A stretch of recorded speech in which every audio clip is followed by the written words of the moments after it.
much. I got it next to me. Okay, well, can you hear me okay? Good.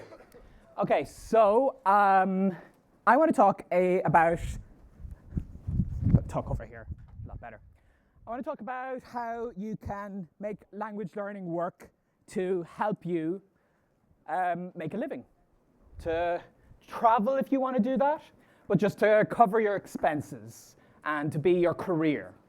Now, like Richard said, I've been very active online. I do lots of language learning, but I don't consider myself a very talented language learner. I always try to encourage people. I was very bad myself at language learning. I do all of that. People know me for language learning. They know me for traveling. But I think I'm actually pretty qualified to give this talk about finding jobs, because I have had a lot of jobs. You know, you could consider that a bad thing, that I can't keep a job, but essentially, that's why I feel like I'm going to be able to talk to you about this today. So just as an example, for some kind of positions I've held, recently I got the blog. I earn a living as a professional speaker in a lot of places. I have the traditionally published book and earn a little from that. And I used to be a translator. And that's obviously one of the possible careers you could get into in using your language. But I also have a bunch of jobs I had in the very long period of 13 years that I have been traveling since I finished my degree. I also do Skype consultations. But kind of positions I've held include, see that gorgeous long blonde hair there I have? I was a youth hostel receptionist. So that was so much fun. This was my first experience truly as a polyglot. I had just learned Spanish, and I was doing this in Rome. So I was trying to mix these two languages, and I had Spanish and Latin Americans come into the hostel, and I had to switch back to Spanish, and of course, I'd use English and then Italian with all the people I'd work with. So it was an excellent first job for me to really get into using languages. And of course, I've been an English teacher. I've worked for Berlitz, the Wall Street Institute. I've worked as an independent contractor. I've done English teaching in a bunch of countries over the span of 8 years. And here's some of my students in Spain. And as well as an English teacher, I was actually a mathematics teacher for Johns Hopkins University. My background is in engineering. I have a degree in engineering. I love mathematics. And I have been teaching mathematics since I was 14 years old. So that is where I started as a math teacher. And I've used math to help me fund my travels.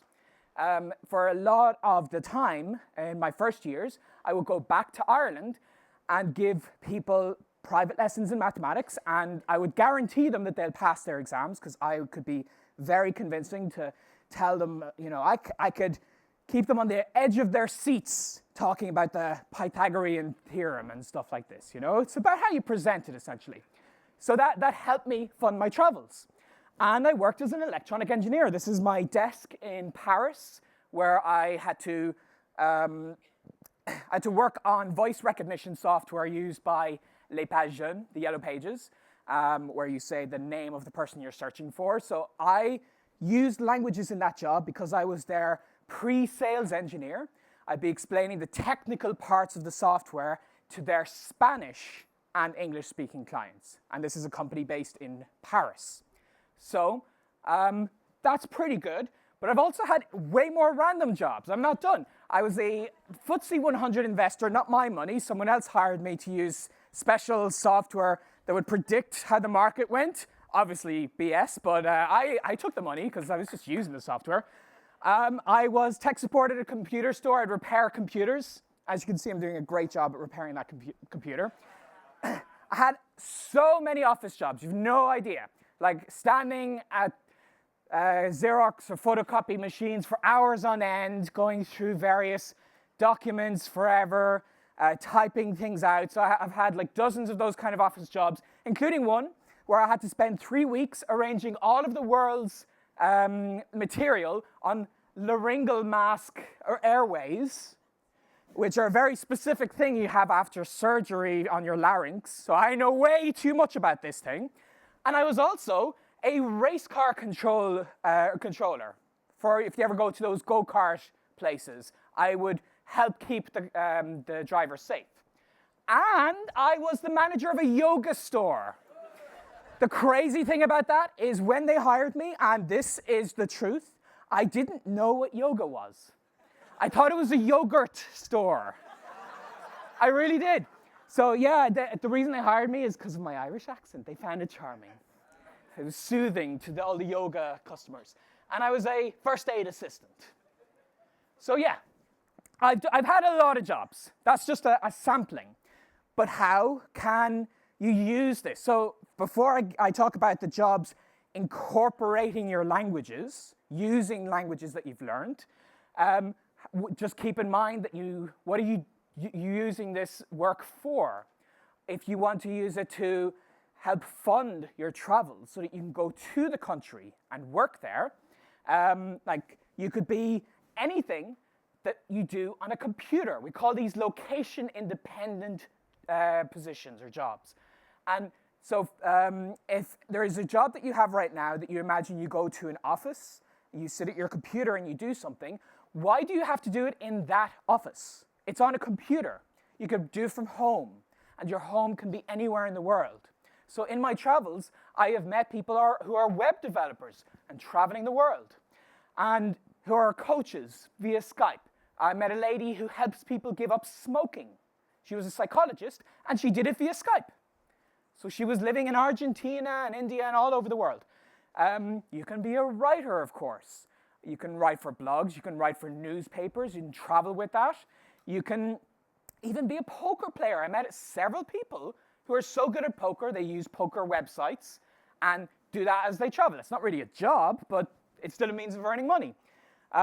Property manager, if you can invest in it ahead of time. And then there's an infinite number of location-independent jobs. You can be photoshopping, you can be a photographer.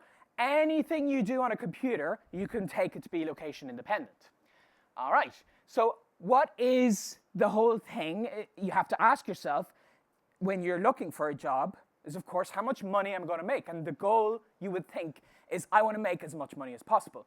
But I always try to emphasize to people that maybe the question you need to be asking yourself, if you want to change careers, embrace using your job to help you learn languages, is maybe to change your lifestyle a little bit, such that you can do so much more with the same amount of money.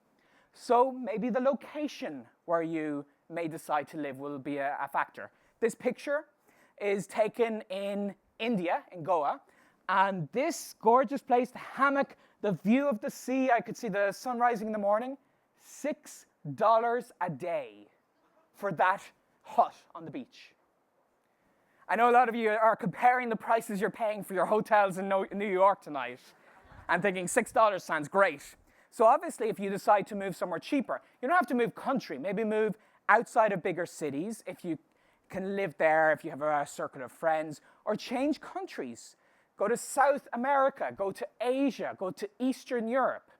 Because if you're going to live in London or New York, you, by default, have to earn more money. So keep that in mind. You can be so much more flexible when you consider earning less money than you would need where you are now, but living somewhere where that money goes a very long way. It's also about your lifestyle.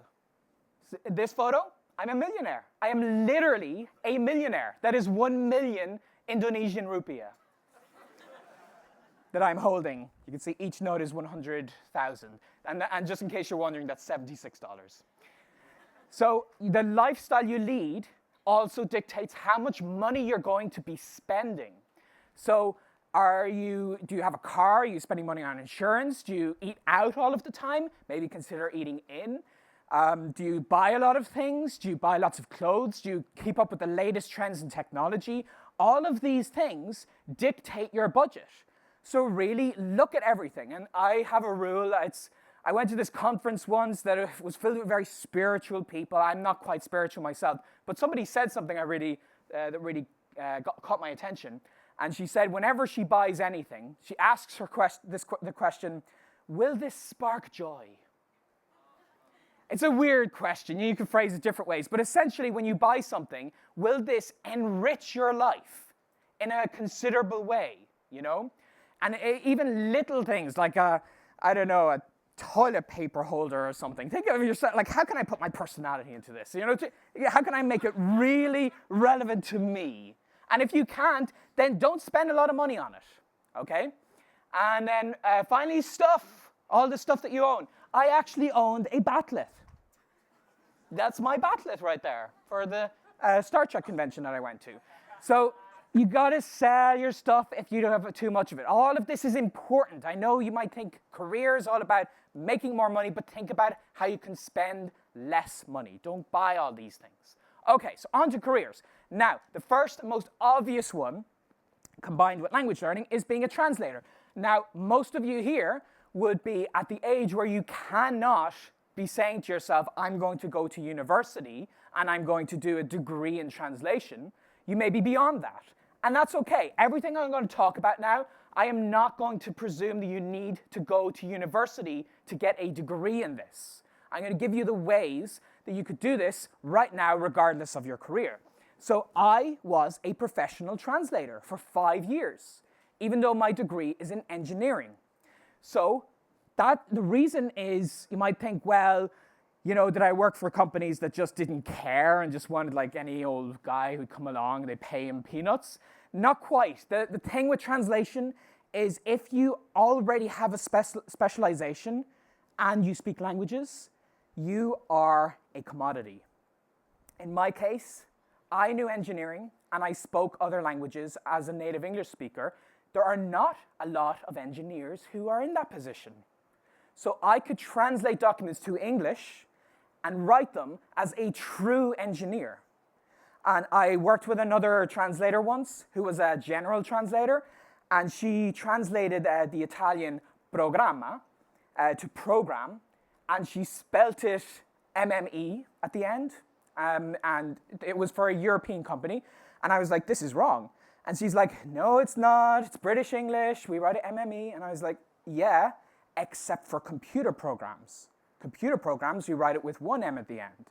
And she didn't really know that because she had never dealt with computer programs. I've written computer programs in C and a bunch of other computer languages. I even used BASIC back in the day, you know, if anyone's ever heard of that. So I know the field, so I can write it in a very precise way. So if your field is anything not directly related to languages, law, medicine, all of these things, you can be an excellent translator if you combine the two. But how do you become an excellent translator? You can get this experience in several ways. One is pro bono, do it for free. Find companies that need something translated, maybe their website or some documents. Try to do it for them, and then say, I'll do this for free if you give me feedback. They can correct things for you, give you tips on how to translate. How I did it was very unique. What I did was and I'll get to the next slide about being an interpreter. My plan for 6 years was to be a conference interpreter. So I decided to be a translator as a road to becoming that interpreter to help me gain the experience I'd need. So I went to Italy, and I found a place that would have required me 4 hours of commute time a day and pay me €6 an hour. And obviously that sounds like a terrible idea, but I did it anyway because they would train me to be a translator. So I took that really bad money and I worked like crazy. I had to get up at 4 in the morning to get my train on time, but I did that for 6 months and I got trained every day. They point out my mistakes, and it would be slightly slower for them, but still kind of worth it. And at the end of the 6 months, I felt like I was a good translator and I was ready to go to the next level. So at the same time, you learn how to use what's called CAT tools, computer-aided translation, not to be confused with Google Translate, but actual programs that key in the particular terminology you're going to use. And this is very important when you want to be consistent. In my case, as an engineer, there might be a term that I decide to use to describe part of a machine, and you need to keep using that term. So you use the computer-aided translator to help you keep track of that, and you can share it between translators. And there's expensive ones like Trados, very expensive, and then there's free ones like Omega T. It's an open source one. So look into that, and you can learn how to use these tools relatively quickly while you're translating. But how do you actually find the jobs? Pros.com. After I did that internship experience, I went on this website, and I applied for as many jobs as I could. I paid a small fee so that I'd see the jobs quicker. And a lot of them didn't pan out, but eventually I got one company that ended up being the one. It was an outsourcing company, and they sent me all my work, and I was good to go. And that was my main job for several years. And that was me getting into translation as an adult without certification of a translator. And the documents I'd be sending them were high-quality engineering documents written by a native speaker. And I'd only do it for my C2 languages, obviously. So that's just some ideas on how to become a translator. Now, I mentioned that I was initially going to be an interpreter. So you ask yourself, in terms of interpretation, do you want to be a conference interpreter or a simultaneous where you're actually speaking to the person while they're hearing things? Well, conference is the one that I know the quickest way to get to, once again, regardless of your background. And what I was going to do was look into the European Masters in Conference Interpreting. And if you check this out, they have universities all across Europe. So and they're very inexpensive as well, relatively speaking. And it's very intensive, just 9 months. And all they need is that you have an undergraduate degree. Does not matter what it's in. It can be in the arts, literature. It can be in anything. And then you become an interpreter for conferences of that theme. So I would have been a technology interpreter. It didn't work out because they changed. I was going to do it in Spain, and the year I was going to apply, that university pulled their program. So I was very sad about that, but I actually ended up making my job work location independent to fix this problem that arose. But there is somebody who has gone down this path. Luca. He actually did the European Conference Interpretation Masters. So I didn't know this at the time, but that was initially my plan, was to do what he was going to be doing. Okay, what else can you do with your languages? You can be a teacher. Once again, I don't have that background as an experienced teacher, so I went on this website, i2i, and I got a weekend English teaching certificate. It cost me $200. I went to a hotel, they trained me intensively, and they gave me a certificate that is recognized by most language schools in the world. I went from that straight to working for Berlitz. And from there, I got more experience, and I could work independently, and I could raise my prices, and so on. So that's something to keep in mind. But then, as well as working for schools, you could do it privately. So you can advertise online or print out. When I was in Spain, I would just print out 200 pieces of paper with my number that you could pull and just put it up everywhere, in universities, on lampposts. I completely covered the city with them. Unfortunately, I didn't speak any Spanish at the time, so it was kind of confusing that I'd get calls from people, "Hola, es el profesor de inglés," and I'd be like, "Could you speak English?" And they're like, they were obviously calling me to learn English, so I had a problem with that at first. But I got someone else to answer the phone for me initially, and then obviously I learned Spanish. So you can also do this with italki. My fiancée, Lauren, when she wanted to start traveling the world with me, she was very worried, how is she going to make a living? So I said, I guarantee you that within 1 week of you moving to Spain with me, I will have you working full time. So I got her on italki. I made sure her profile was very complete.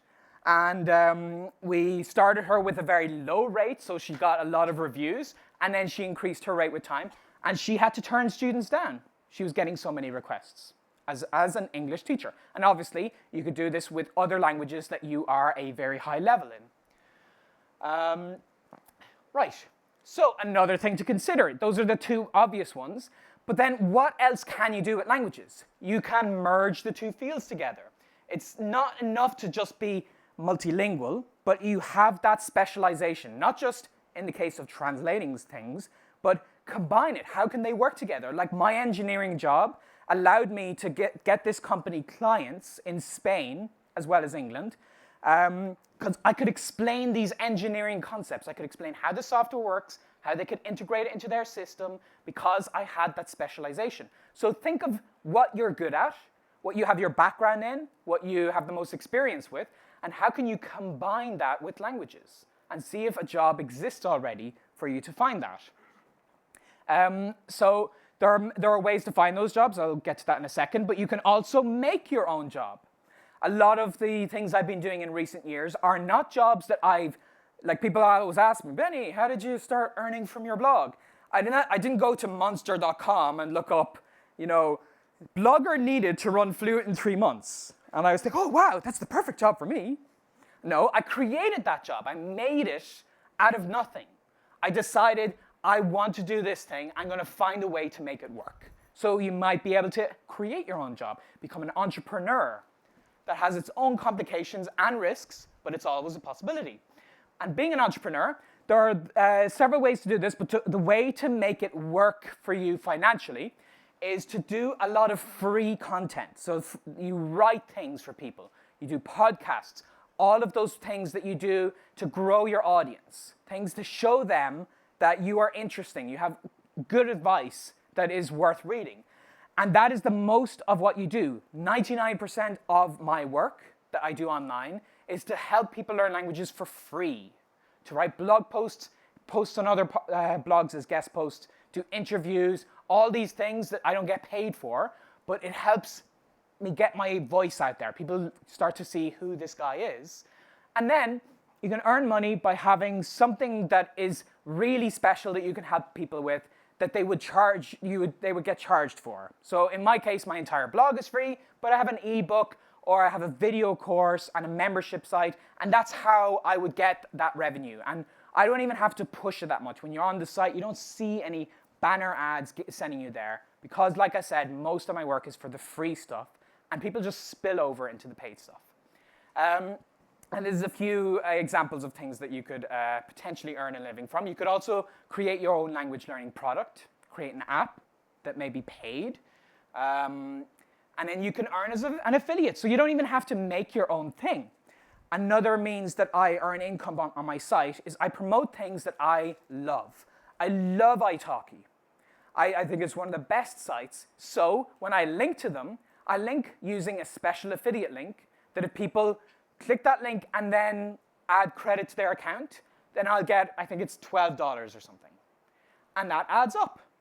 So that works for many things. If there are books you recommend, then use an Amazon affiliate link. If there are other ebooks online, there's a friend of mine, John Fotheringham. He's a very good ebook about mastering Chinese. So I link to his ebook and I get 50% credit for every purchase that someone makes. So there are many ways that you can earn an income, and you don't even have to make the thing that people are paying for. You have to recommend it. Obviously, you have to do it in an honest way. So I'm not going to link to just any old random product, but things that I am passionate about, things I know are good. All right? What about all these other things? So the things that I do most recently, I'm a speaker, coach, and an author. So a lot of people always ask me, I'm doing for time, people always ask me, how did you get that book deal? Has anyone seen the movie The Martian? A couple of people, it just came out in cinemas a week ago, or read the book. The Martian, New York Times bestseller. The agent who helped him sign that book is my agent. I have the same guy who helped me get this together. So you find yourself a good agent, and they can work a better contract for you because it's very complicated the way contracts work with book publishers. And people would always, a question that came up is in the talk on the panel on publishing, is how relevant publishing is nowadays. And you would think me as a blogger, YouTuber, that I'd be saying, oh, publishing is out. But I have had a very, very interesting last year and a half. I've been touring around promoting my book, and I've been meeting people who never would have learned of the online language learning community. They're not the kind of people to Google blogs and to watch YouTube videos. There are still many, many people. I personally read things in digital format most of the time, but there are many people who go into bricks and mortar bookstores, browse the shelves, and pick a book. And that's the kind of market I wanted to get to, so you could reach that market yourself. But the thing about it is it's very hard to earn a very good living from that, so it's more about getting your voice out there and presenting everything else you do if you have online courses or give Skype lessons or something like that. So yeah, it's very interesting how you can combine the publishing of a book if you have a really good idea about language learning or anything to help you earn a living. You can do Skype-based consultations. A few of the polyglots here do that. They give coaching for how to learn languages, as well as language lessons. You can just teach people how your particular advice of learning a language may work. You can give seminars. So, anyone here attending next weekend's polyglot workshops? A couple of people, yeah? So this is something that Richard and Alex, and then in every city they may invite another polyglot. I'd love to have contributed. Unfortunately, I'm running a marathon next weekend, so can't do that. But they do these seminars, and that is another means of earning an income. You invite a bunch of people, and you share your language learning advice with them. Okay. And you can speak at conferences. In 3 weeks, I'm going to be speaking at a university, and I love it. I'm going to be encouraging the students to join the student exchange program. And I'm so happy that I get to do this. It's something I'm so passionate about, encouraging people to travel. And I will get paid for that. Because if you can present a message in an interesting way, then you can earn a living from it. And you can be encouraging people to learn languages or to travel or anything along those lines. And there's a bunch of other ways that you can combine languages with other industries.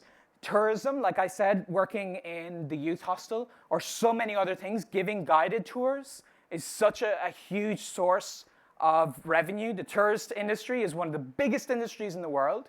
So there is a huge demand for people who speak other languages. And then all of these other things. You can work in finance, in business, the scientific community. All of these are possibilities. The government, the FBI, the NSA, if you wanted to, they all need people who speak languages. And even Google. I actually, the first 7 years that I was traveling, about twice a year, I get an email from my parents, and my dad would be taking a picture of an advertisement in the Irish newspaper that Google were looking for multilinguals. Because their headquarters are in Dublin, and that is their European headquarters. So if you speak English and Spanish, or English and French, or English and any other European language, then head to Dublin. They will love you there. So I had the potential of working for Google, but consider any other big international corporation that has a presence in other countries. You don't necessarily need to move your life to that country, but you could be the liaison. You could be the person connecting with customers in that country, or you could be going on business trips to that country and helping things out. There are so many possibilities. Or you can be working for sales in other languages. All right, and then one final idea is to partner up. So one thing I said was that you have two skills, like you're good at engineering and languages, but maybe you're just like, languages is everything. That's the only thing you care about. You haven't, you've been blind to how beautiful trigonometry and calculus is. I'll forgive you for that. I will. But you're all about the languages. Then find somebody who's good at the other thing.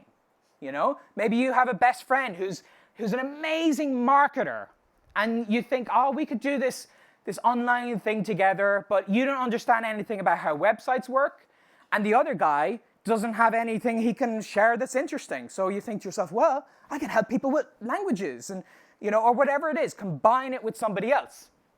You part up, if you're not a good writer, partner up with editors. Just think of Steve Jobs and Wozniak, and I always tell people, Lauren, she works on the site with me a lot, and our teamwork is like Iron Man and Pepper Potts. I just go in there shooting, and I don't care, I have no plan, and she's back there with her clipboard and making sure everything's working.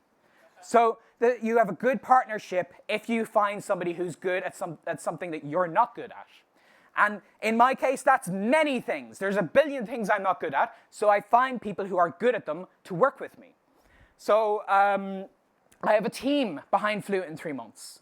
15 people are working on it, doing so many things to help grow our community. Like the emails I send out, I need help to find the most interesting links of the week. So I have a guy who goes off, spends several hours finding out what the most interesting things that are happening in the language learning world. And then that makes my email worth reading.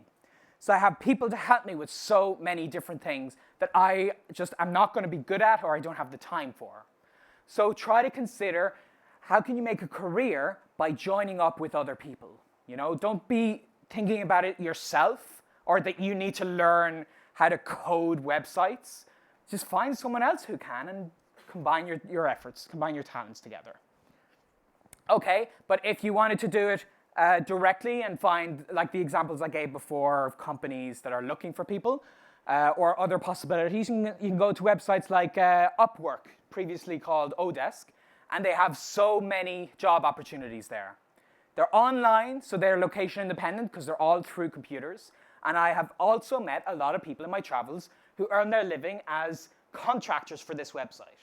So they don't have a single boss. They just go out on the website. They see the options come up. There are also translation options and opportunities on this site.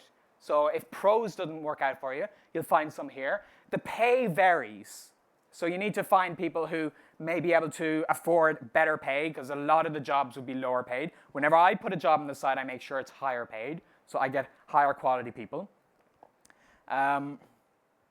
You can use online classifieds websites. So I think I spelled classifieds wrong there. So Kijiji is this big website that hosts so many other ones like Gumtree and Loquo in Spain. And that's the one I use to find my, Loquo was the one I used to find a lot of my English students. I would put an ad on that site, and within an hour, I'd get several phone calls or text messages. And you can look for job opportunities in your city. So as well as the online classifieds, this keeps you up to date as things are happening. Now, when I got here this morning, I was telling people that, I just love New York. I'm going to be staying here for a whole year. And people were like, how are you going to do that? What's your visa? And I have a very weird visa that I got thanks to language learning.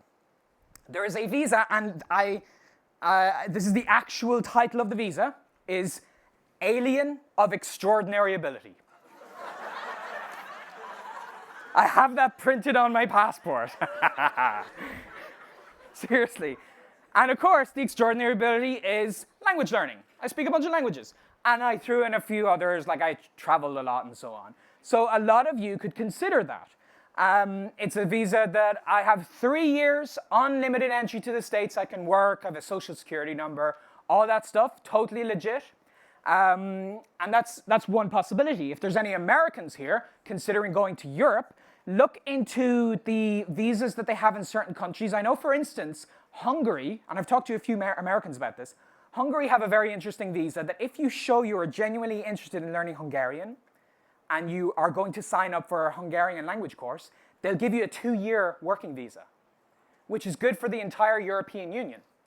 And that's just one example. You can do that in France. They also have a similar program, although they're more restricted about if you can go to other countries. I think the Hungarian one, you only have to be in Hungary for like 2 months out of the year. So you could still actually work in Italy or Spain or something. So look into each of the European countries that you may consider checking out. And it's, it's bureaucratic. There's lots of papers to fill out, but you could still get that visa. So you just have to see how can you get that idea to give yourself legitimate options to work in the country. So that's how I can legally work in each place. Now, social skills are also essential to finding jobs. The job at Berlitz, for instance, my first ever job teaching English, I just walked into the Berlitz place, slammed my CV on the table, and I was like, I'm the best English teacher you will ever find. Which was obviously kind of BS because I never taught English in my life, But I said it with confidence, with conviction, And social skills also means it helps you with your marketing and connecting with people.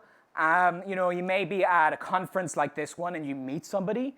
You see that they need you for a particular position, so you try to convince them of that. You do not need to be extroverted to do this. Social skills are very different to being extroverted. It just means keeping your ears open for opportunities and just suggesting, oh, maybe we should have coffee sometime, you know?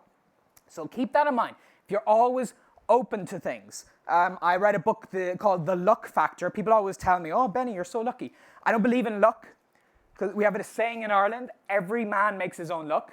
Every person makes his own luck. But it's an old saying, so they say every man. In The Luck Factor, they researched this scientifically and found that people who tend to be lucky are actually very observant.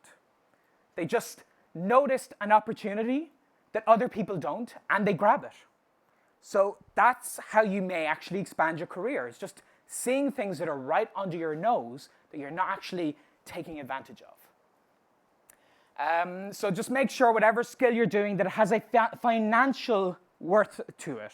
Like speaking a bunch of languages is great, but how is this interesting for a company or a corporation? Think about why would somebody pay you money and you can make a career out of it. Last thing before I switch gears is what do I personally look for? Like I said, I've hired a bunch of people, and a lot of people who work on my site are not things that I've written, I am looking for someone who does this, and they reply to the job ad. A lot of people have just emailed me saying, Benny, I noticed this thing is missing from your site. Would you like me to do it for you? And that's worked. I found people who have redesigned my website to make it look more professional, people to help me with the text on the pages that sell some of the ebooks that help me make a living. All of these little things, and I haven't gone out of my way to find these people. They've gone out of their way to find me. So you have to be proactive. Maybe the ideal job for you isn't something you're going to find in a classifieds ad. It's something that's going to involve you contacting them. All right. So one thing I wanted to do based on my experience with Polyglot communities is before I go into questions, I wanted to spend 5 minutes letting you guys give me ideas. Do we have a microphone somewhere? So not questions. I want you to tell me, how do you use languages professionally? Just for 5 minutes, and then we'll open up for questions. Okay. So who uses languages professionally and has it like, but in an interesting way, not necessarily something I've mentioned today, but something I missed.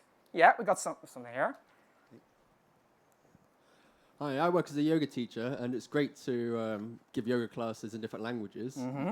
And you really get to know all the words for the body parts and all the movements and everything. And it's a skill which is easily transferable because it's a limited set of vocabulary which you can use even teaching one class in 3 languages is possible. Yeah, that's right. Well, okay. What other ideas? We've got a couple over here. I'm going to save myself running. Actually, I've used languages to sort of teach singing and sort of like music and things like that. I've known other people who have also like taught music in Moscow and just sort of like using the language to teach something else that you love. It's a great way to use it professionally, but at the same time you're doing something that makes you happy. It's a great idea. Definitely about combining 2 passions like that. I work in Salt Lake City International Airport. I help passengers who need like wheelchair assistance, and a lot of them coming in, especially on the international flights from Mexico, only speak Spanish. So sometimes the person who's helping them doesn't speak any Spanish, and it's difficult for them to communicate.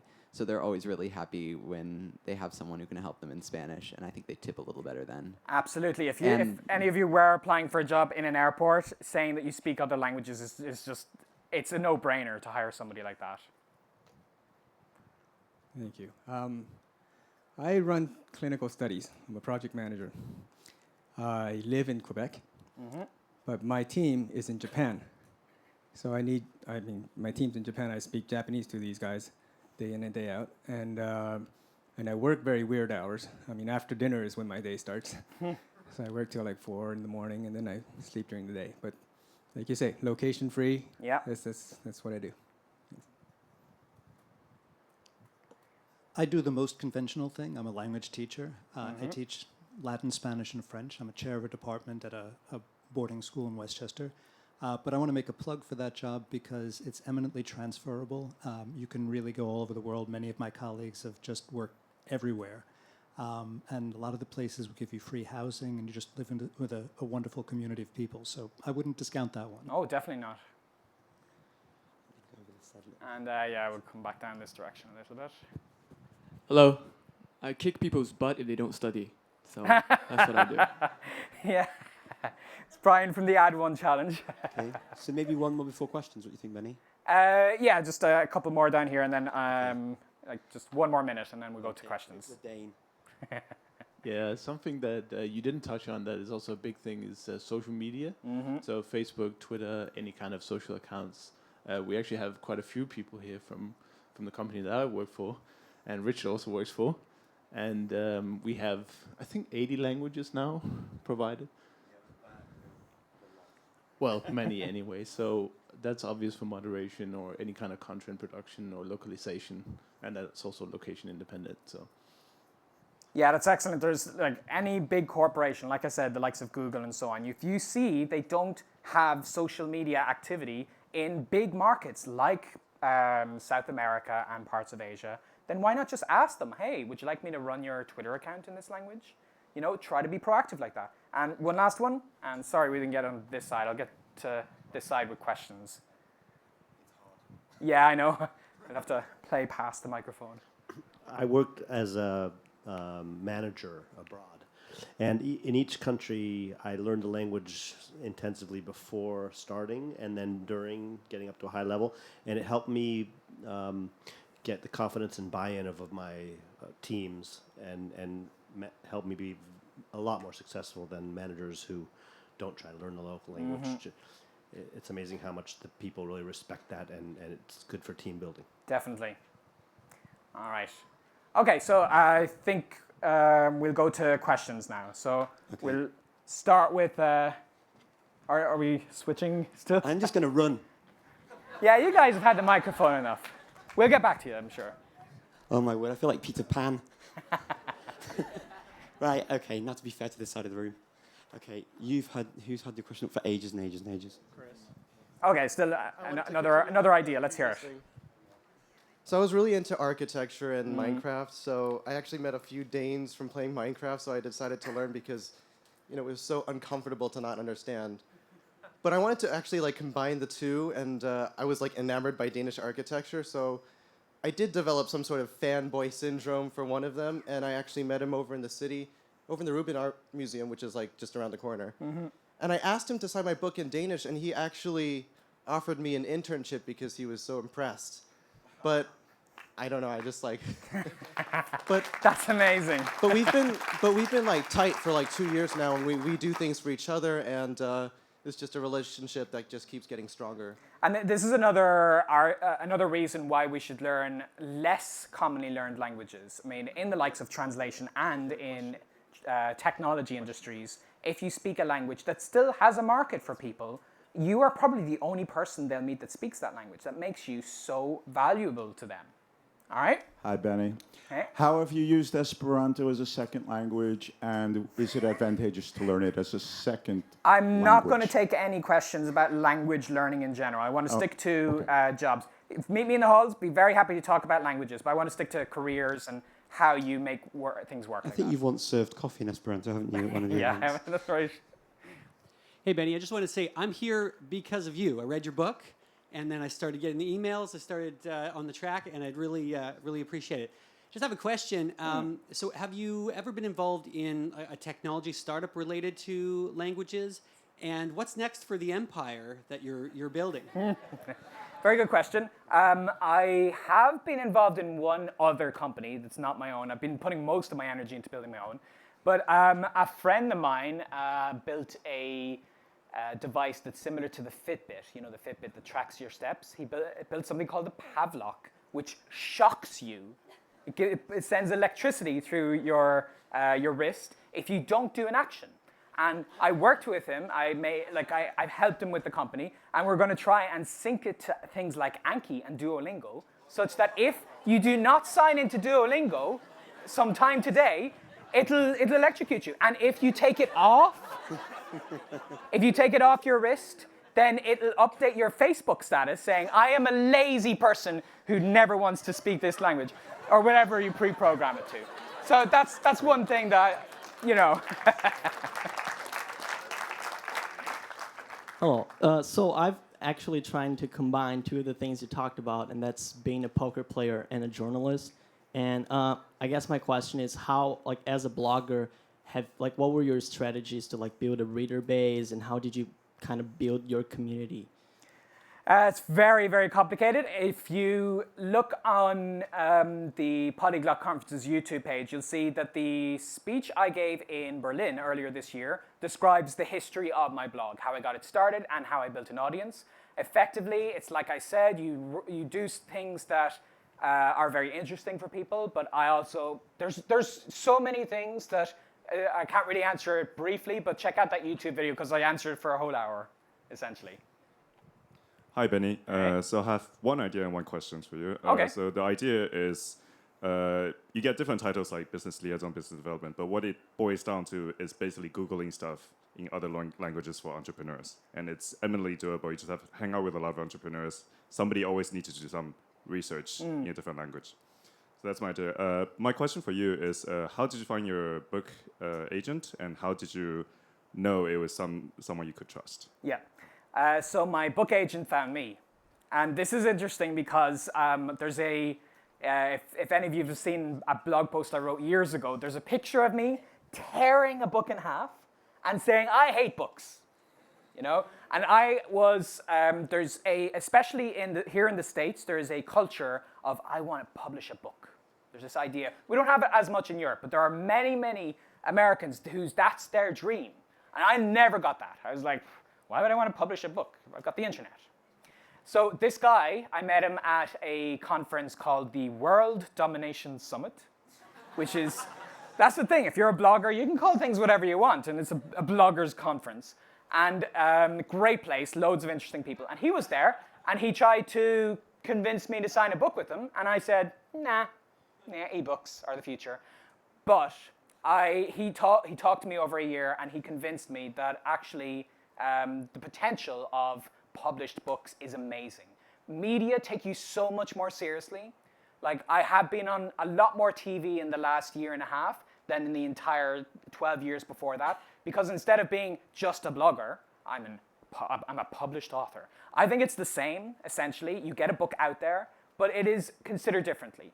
Now, how you would find an agent is one question, but one thing you can do that potentially skips that is go right up to the publishers who are here and talk to them. Maybe you could publish something with one of the 4 people who are on stage today, you know? So that's something that you could consider, is directly talking to publishers. Okay, so final question. We've only got 1 minute left. Oh, wow. So here we go.